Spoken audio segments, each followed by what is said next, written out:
बेटा अमन, दवाई का समय हो गया है बेटा। मेरी आंख फड़कने लगी है। दवाई तो दे दे मुझे। अमन, बेटा अमन। सुबह सुबह कहाँ चला जाता है ये लड़का। फोन लगाना पड़ेगा। कहाँ गया फोन। आ, ए, ए।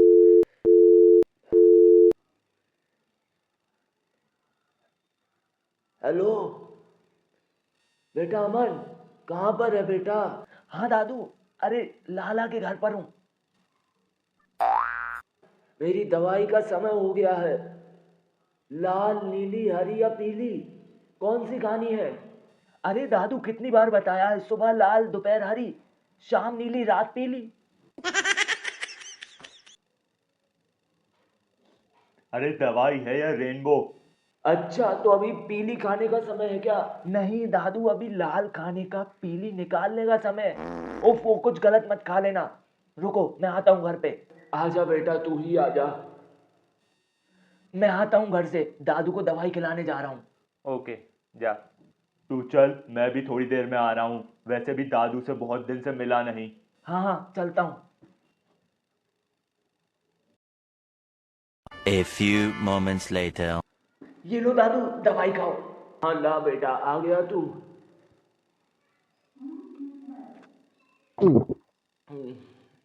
कितना अच्छा पोता मिला है मुझे, मेरी एक ही आवाज में आ जाता है। अरे दादू वैसा कुछ नहीं है, वो तो ऐसे ही। अच्छा सुन, कुछ चटपटा। देखा दादू, इसलिए मैं आपके साथ फ्रैंक नहीं होता। अब आपको चाट पकौड़ी खानी है। हेलो दादू। और बेटा कंकड़ कैसा है। नहीं दादू, शंकर। नहीं बेटा, कंकड़ ही सही है इसके लिए। किसी पर भी फेंक के मारो, चांद तो फोड़ ही देगा। बेहतरीन। अरे अमन बेटा, देखना यार, अब दादू को चाट पकौड़ी खानी है। अरे दादू, अगर आप ये सब खाओगे तो आपका पेट खराब हो जाएगा। पेट खराब हो जाएगा तो आप जोर लगाओगे, और जोर लगाओगे और टट्टी की जगह प्राण निकल गए तो। ठीक है फिर चाट पकौड़ी रहने देते हैं। लेकिन अमन बेटा, अब सुट्टा चाहिए इन्हें। तुझे कैसे पता। अरे बचपन से इनके साथ हूँ, इनकी शक्ल देखकर बता देता हूँ कि कब इनके फेफड़ों को ऑक्सीजन चाहिए और कब धूम्रपान। अरे अमन मेरे पोते, बहुत से लोग मेरे सामने अपना एटीट्यूड है खोते। अपनी जवानी में मैंने बहुत सारे खेत है जोते। अभी भी इन्हें गोल्ड फ्लेक चाहिए। बोलते हैं कि इतने बुढ़ापे में भी इनके फेफड़े ईंट की भट्टी की तरह दिन भर धुआं फूंक सकते हैं। बेहतरीन दादू। अरे ये तो कुछ भी नहीं, मैं तो इससे बोलता हूँ कि मुझको डिस्को ले चले। मैं घर में बैठा बैठा बोर हो जाता हूँ। अरे दादू, इस उम्र में आप असली आग के सामने बैठकर आग सेको। कहाँ आपको डिस्को जाकर लड़कियों के जिस्म से गर्माहट चाहिए। कहते हैं कि बिना होली के आज भी इनकी पिचकारी रंग ना जानती है। हाँ दादू, आपके पास आगे समझ आता है कि जीवन खुशी खुशी जियो। ओह, दिवाली पर पूरी दुनिया पटाखे जलाकर इठला रही थी। तुम्हारी दादी पूरी रात हमारी पिचकारी हिला रही थी।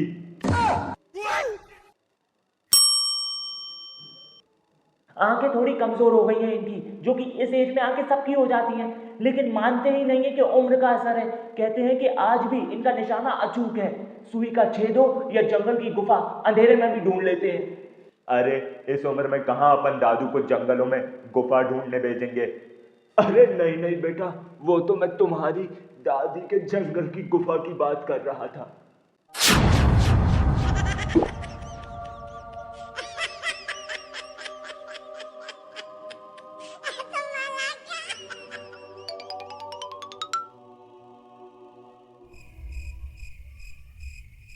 दादी की गुफा, दादी की गु अरे यार, दादी की बहुत याद आती है इनको।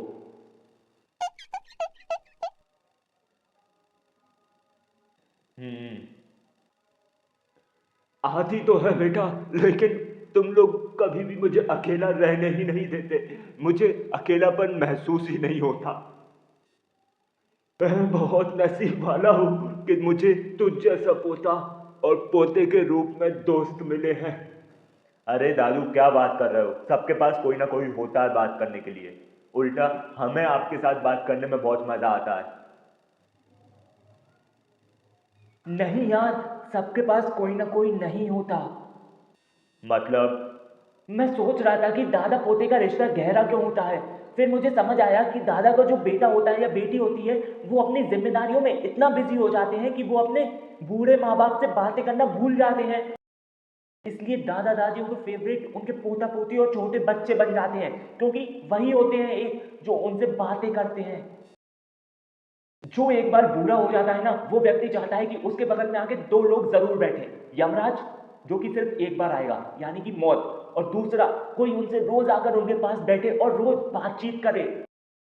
हम जवान लोग क्या करते हैं, हमें लगता है कि हमारे बूढ़े माँ बाप या दादा दादी घर में बैठकर आराम कर रहे हैं, बस हम उन्हें आराम की जिंदगी दे रहे हैं। लेकिन हम ये नहीं जानते कि वो घर में बैठे हुए बोर हो रहे हैं, परेशान हो रहे हैं। क्यों? क्योंकि उन्हें चाहिए कि कोई उनके पास आए, उनसे उनकी दिनचर्या पूछे, उनका हालचाल पूछे, उनसे बातचीत करे। जब हम छोटे रहते हैं तो हम कितना चिल्ला चोट करते हैं, नाचते गाते हैं, हमारी हर एक बात सुनने के लिए हमारे माँ बाप मौजूद रहते हैं। लेकिन जब वही माँ बाप बूढ़े हो जाते हैं, तब उनसे बातचीत करने के लिए घर में कोई नहीं होता। वो चाहते हैं कि वो उनकी दिनचर्या किसी को बताएं, उनके पूरे जीवन का कोई एक्सपीरियंस वो शेयर करें, लेकिन उनके पास बातचीत करने के लिए कोई नहीं होता। जब हम छोटे रहते हैं, हमें सूसू पॉटी जाना होता है तो हम रोने लगते हैं, हमारे माता पिता हमें लेके चले जाते हैं। लेकिन जब वही माता पिता बूढ़े हो जाते हैं या फिर घर में दादा दादी बूढ़े हो जाते हैं, तो वो एक जगह खाट में बैठे रहते हैं। उन्हें सूसू पॉटी आती है, सामने बाथरूम है, लेकिन सिंस वो ठीक से चल नहीं सकते, वो बाथरूम को देखते रहते हैं कि वो कैसे वहां तक जाएं। अगर वो वहां तक जाएंगे, उनका पैर स्लिप हो गया, उन्हें चोट लग गई या इधर उधर वो गिर गए, तो क्या होगा? उन्हें सूसू पॉटी ले जाने के लिए भी कोई नहीं है। उनके बच्चे जॉब पर जा चुके हैं और पोता पोती खेलने जा चुके हैं। मेरे साथ ऐसा कुछ नहीं है, मेरे साथ तुम लोग हो। हाँ दादू, हम आपके साथ हमेशा हैं। बचपन में जिसने आपको चलना सिखाया, उंगली पकड़कर आपको आगे बढ़ाया, जब आप गिरे आपको उठाया, अगर वो बूढ़ा व्यक्ति आपके घर में अभी बैठा हुआ है, तो उसके पास जाइए और उसके बगल में बैठकर उससे बात करिए, क्योंकि वो चाहते हैं आपसे बात करना।